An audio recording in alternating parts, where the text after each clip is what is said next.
Students, class 12 के students के लिए आज हम एक नया वीडियो लेके आ रहे हैं।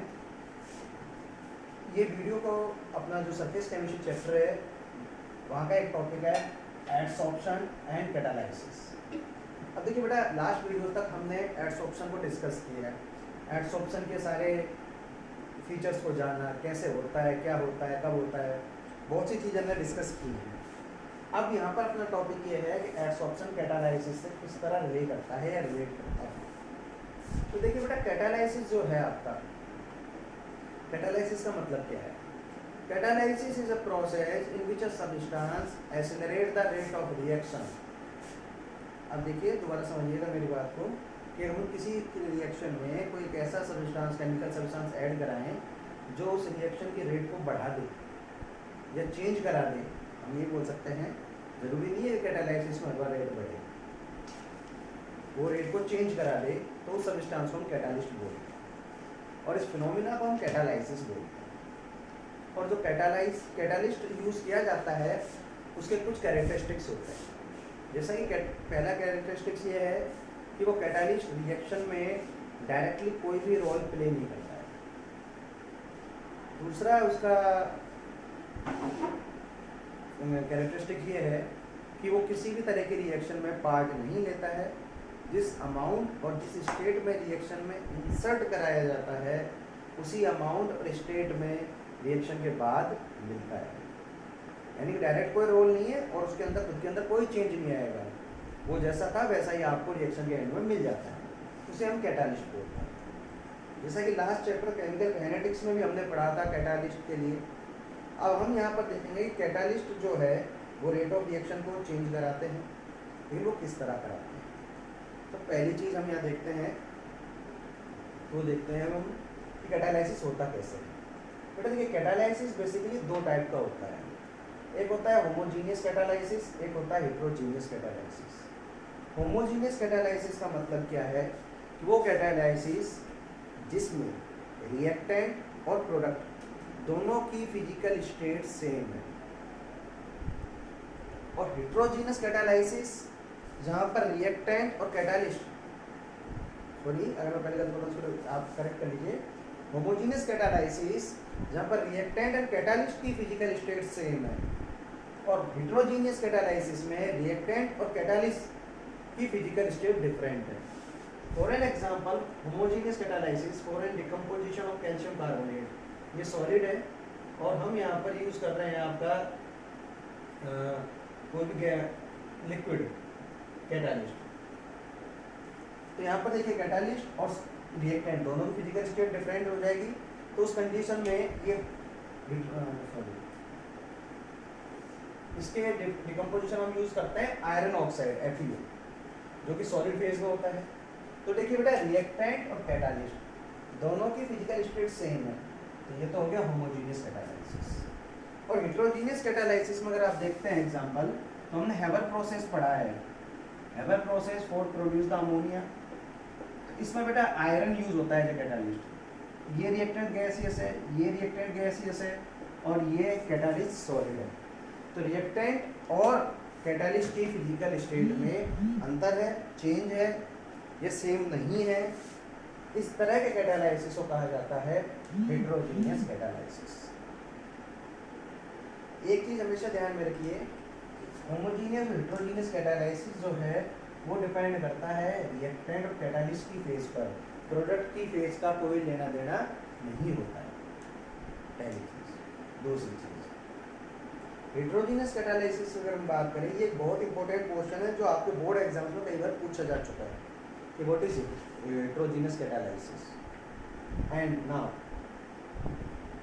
हेट्रोजीनियस कैटालाइसिस में हम आगे चलें तो कैटालिस्ट की दो प्रॉपर्टीज के बारे में हम बात करें। वो दो प्रॉपर्टीज जो कैटालिस्ट की हैं वो है उसकी एक्टिविटी और दूसरी उसकी सेलेक्टिविटी। अब देखिए बेटा, कैटालिस्ट की जो प्रॉपर्टी है एक्टिविटी और सेलेक्टिविटी। एक्टिविटी का मीनिंग ये है कि कैटालिस्ट की प्रेजेंस में एक पर्टिकुलर रिएक्शन होती है और एक कैटालिस्ट के एब्सेंस में वो रिएक्शन नहीं होती।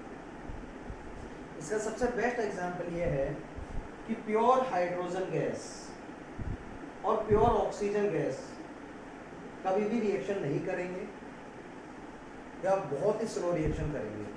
लेकिन अगर इसी रिएक्शन में हम प्लेटिनम को ऐड कराते हैं एज ए कैटालिस्ट तो ये रिएक्शन बड़ी तेजी से होगी, बड़ी विग्रसली होगी।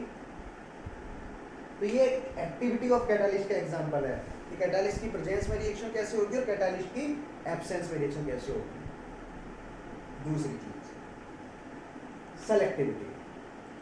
अच्छा, एक चीज में इससे सेलेक्टिविटी से पहले एक्टिविटी में आपको बता दूं, कई बार क्या होता है कि हम कैटालिस्ट को यूज करते हैं रेट ऑफ रिएक्शन को बढ़ाने के लिए, तो कैटालिस्ट कई बार उतना वर्क नहीं कर पाता है, तो कैटालिस्ट की एक्टिविटी को बढ़ाने के लिए दूसरे केमिकल सब्सटेंस और यूज किए जाते हैं जिन्हें हम बोलते हैं प्रमोटर। क्या बोलते हैं? प्रमोटर।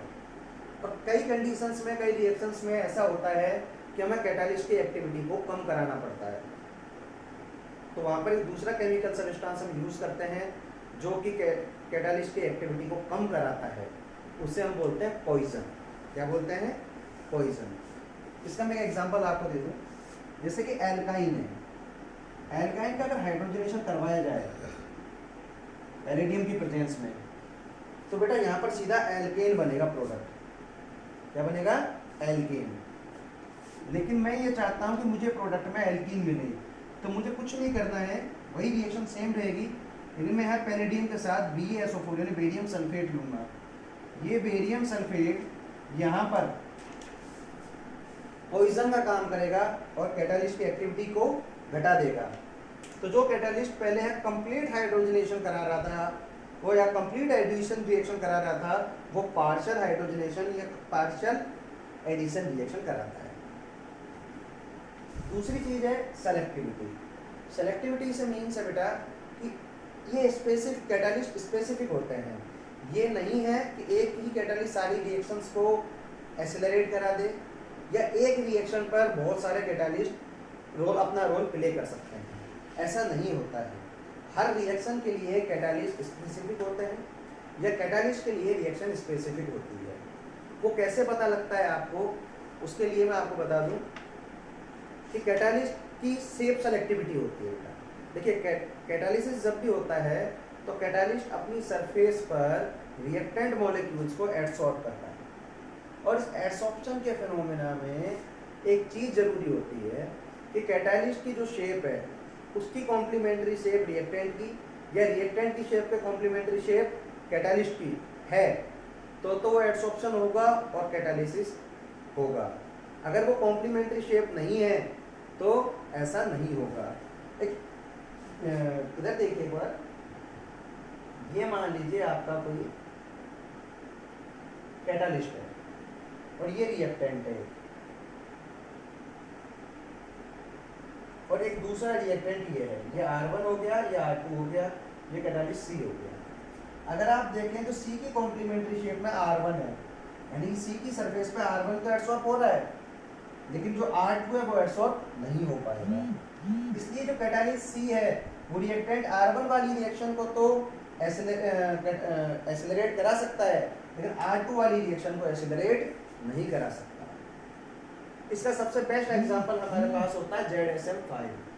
ZSM5 एक जियोलाइट कैटालिस्ट है जो कि पेट्रोलियम इंडस्ट्रीज में यूज किया जाता है, जहाँ पर गैसोलीन या केरोसिन से जो लोअर हाइड्रोकार्बन या पेट्रोल वगैरह प्रिपेयर किए जाते हैं।